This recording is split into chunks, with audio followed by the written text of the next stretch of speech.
sebuah lembah hijau yang dikelilingi gunung-gunung megah, hiduplah seorang anak laki-laki bernama Rayyan. Ia duduk di bawah pohon rindang, menatap langit yang biru dengan hati yang gelisah. Sudah lama ia merasa hidupnya penuh dengan kesedihan. Jika Allah Maha Pengasih, mengapa aku harus mengalami semua ini? Pikirnya. Di saat Rayyan tenggelam dalam lamunannya, seorang lelaki tua yang dikenal sebagai Pak Hakim berjalan mendekat. Wajahnya penuh ketenangan dan senyumnya menenangkan seperti hembusan angin di sore hari. Pak Hakim duduk di samping Rayyan. Dengan suara lembut, ia bertanya, "Nak, mengapa wajahmu terlihat begitu murung?" Rayyan menghela napas panjang. "Aku merasa Allah tidak menyayangiku, Pak. Hidupku penuh kesulitan. Aku sering berdoa, tapi rasanya tidak ada yang berubah. Jika benar Allah itu Maha Penyayang, mengapa aku merasa sendirian?" Pak Hakim tersenyum. Ia mengambil segenggam tanah, lalu membiarkannya jatuh perlahan dari telapak tangannya. "Nak, jika kita menanam benih di tanah ini, apakah ia akan langsung tumbuh menjadi pohon besar?" Rayyan menggeleng. "Tidak, tentu butuh waktu untuk tumbuh." Pak Hakim mengangguk. "Begitulah kasih sayang Allah, Rayyan. Terkadang kita ingin semua doa kita dijawab saat itu juga, tapi Allah lebih tahu kapan waktu yang terbaik.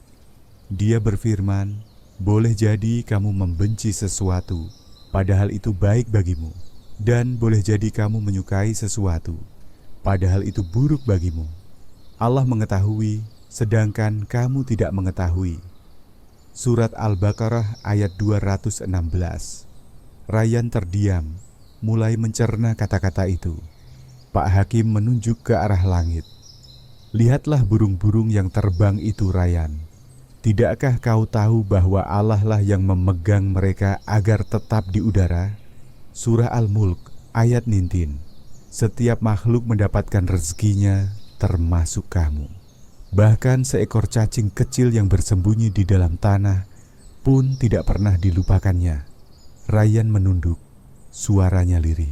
"Tapi Pak, jika Allah begitu menyayangi kita, mengapa ada penderitaan?"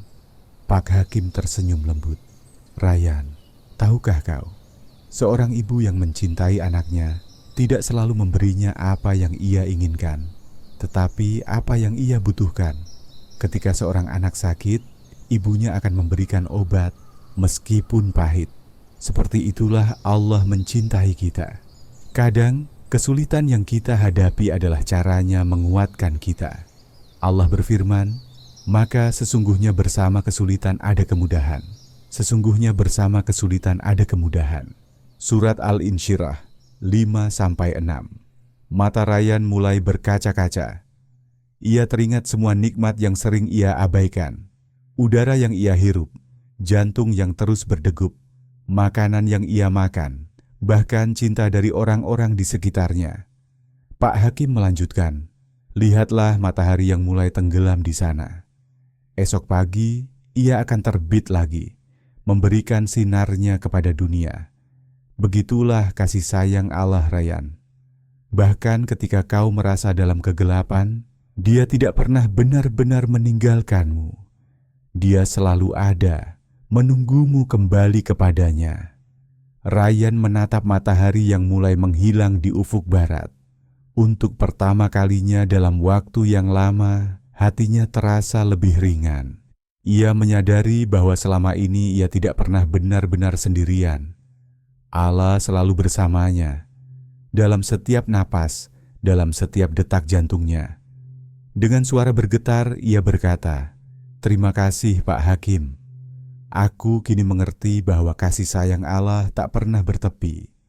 Dia selalu ada, bahkan dalam saat-saat aku merasa sendiri." Pak Hakim mengusap kepala Rayyan dengan lembut. "Betul, Nak.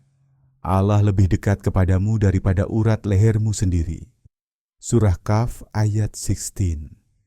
Dan sejak hari itu, Rayyan menjalani hidupnya dengan lebih tenang, karena ia tahu bahwa di setiap langkahnya dan degupan jantungnya, ada kasih sayang Allah yang selalu menyertainya.